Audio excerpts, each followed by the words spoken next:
राजाने ते गंगापुत्रा समोर महाराज प्रधानाला विनंती केली, म्हणजे अहो माझा एकुलता एक बालक त्याला पाठीराखा पाहिजे.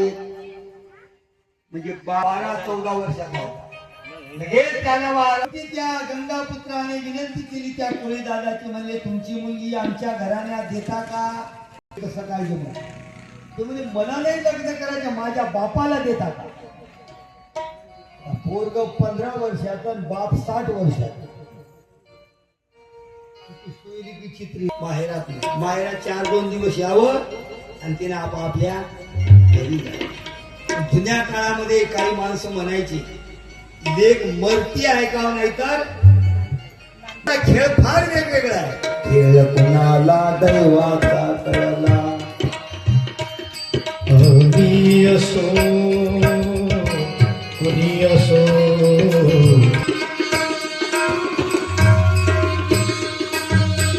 या दैवाचा खेळ कोणाला कळत नाही. माणूस प्रत्येक काळात वेगवेगळी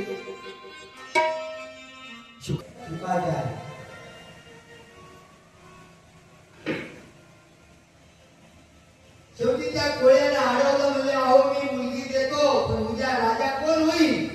त्या गंगा पुत्राने सांगितलं मी लग्न करणार नाही आणि मी राज्यावर बसणार. भीष्माचार्याने त्या महाभारताच्या सिंहासनावर स्पर्श केला नाही, पण आपलं कुळ महाराज सत्याने चालू. पुढे त्याला अंबा अंबिका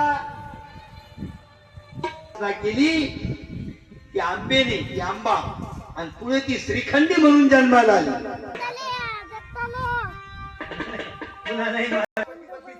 शेताकडे माझ्या हातात छत्री, तिच्या जवळ काही ओळखते आणि याला कांगावर घेतला सार भेटला. काय का मोठी